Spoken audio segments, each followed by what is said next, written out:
Frustrating game for us. Outcome, I should say. Frustrating outcome. Very hard-fought game. Illinois is a terrific team. Stepped up, made some real big plays, winning plays. I thought Andre Curbelo really showed the type of player, the guts that he has as a young player, especially late in overtime and whatnot, the way he handled the ball, the way he created. He made things easy, and he was tough to keep out of the paint there. Trent Frazier really stepped up in that one segment of the game. When it could have went either way, he banged a couple threes and got 3 free throws out of it in that one stretch. And I thought that was a really important, run for them to be able to get back in. Our guys competed. We're not tough enough to finish games off. We're not tough enough in little plays, loose balls, hit your hands that can't get it. To grab it, they get it. And there's just too many of those plays right now that we're not being able to finish off, the tough plays that you got to make to win. And that's why we're in so many heartbreakers. And the great thing is we're at the halfway point with 10 games. We have 10 to go. And I think our team is getting better. I would say that. That's the one thing is I think our team is getting better. But it's hard. In this league, you have to not only play well, but you have to play super, super tough at the right times, and you got to be able to make a couple plays, whether it's a loose ball or a free throw or whatever it may be. And, we got to grow out of that because I do think we can play with anybody. We just having a hard time finishing things off. And the good thing is we got another opportunity on Sunday against a great team. Caleb.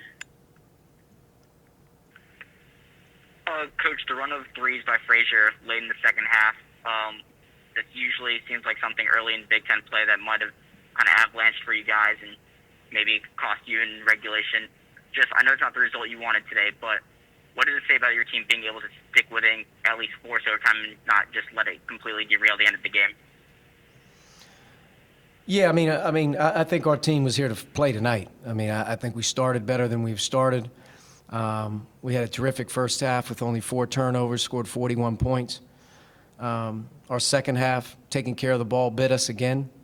We had 15 for the game with overtime and 11 turnovers in that 25 minutes. It kills you. It just, people, I don't know how you don't understand. For our team, we can't turn the ball over. And in the second half, we didn't take care of the ball well enough. We had some reluctant shooters at times who felt, they wanted to drive it. We had a couple charges. In my opinion, can't watch the film right now and say, but I thought they were tough calls. But, at the end of the day, you can't turn it over 11 times. That really hurt us in the second half. Free throws continue to be a bugaboo, but 23 for 34 for our team. We got to make more than that, but we hung in there tough. Trent Frazier made 2 big shots. It was ball screen defense there at the end. Your last 8 minutes, we talked about it all week long. It's going to come down to being able to defend the high ball screen. It's going to be able to defend it out of the paint. And we're going to have to close and do some things. But, for the most part, I thought we played hard. Guys did really good job inside most of the time with the big fella. Thought we kept Io at bay. He didn't have one of his great games. But other guys stepped up, and that's why they're a really good team. And I thought we had guys step up. We have 4 freshmen coming off the bench tonight. And at one point we had 4 freshmen in the game, in that caliber of game. And I think that speaks to the development. I think that speaks to the improvement that we're getting right now. So we have to stay with that. As frustrating, as angry, whatever you want to say, we have to stay with what we're doing because we are getting better. Mike? Coach, talk about Race's effort out there. It seems like he was your kind of leader on the floor. And also tell us what you can about why Jerome Hunter was not dressed tonight. Race is a warrior. He probably benefited as much as any guy with the break. Physically, he was really, struggling, I think, in the last couple games of being able to go. But he was physical tonight, 37 minutes, had 18 and 8. He got 9 fouls. He drew 9 fouls. And I think he just continues to be a guy that's blue collar. He's a leader right now. He's developing into a terrific team player. So I'm really proud of Race for his effort tonight. He's going to have to get back at it here pretty quick because we got another one coming, and his recovery is important. There's nothing to really talk about Jerome. Jerome was a coach's decision, and it'll continue to be a coach's decision as we continue to go through the next 33 days that we have left in the regular season. He has a chance to earn his way back on the floor. He practices every day, lifts weights, he does everything, but he's not going to take the floor again until the coach feels that he's in the right frame of mind to, number one, lead himself the right way, and number two, has the bigger picture in mind in terms of protecting our team at all times. And Jerome's a good kid. He's a good player. We could have used him tonight, but the bottom line for him is, when he's right and he's concentrating and he's doing what he's supposed to do, he can help us. And I don't feel right now he can help us until he shows me that. But that's it for that. That's my decision, and it'll be to be determined when he plays again. Kevin, then we'll finish up with Dustin. Yeah, Coach, you didn't score your first points in the overtime session until 7.3 seconds left. I'm just curious about your evaluation of some of those possessions and why it was, such a struggle in that extra session. It's a struggle because Illinois is a really good team. And they're a really good defensive team. They're sticky on the ball, and it's very, very difficult, as the game continues to wear on. We only took 8 threes in this game. So it kind of shows you at the end of the day what they were willing to kind of give up. They gave up twos, paint touches, and post-ups. There wasn't a whole lot of ball moving around for good shots, quality threes. They eliminated threes tonight. And I thought the ball had a hard time moving just because of the way they played. We were able to play inside out. We were able to get free throws. I mean, we shot 34 free throws. The first time we played them, I'm not sure how many free throws we shot, but we were able to get 34 free throws in the game. In overtime, it comes down to some balls got to go in.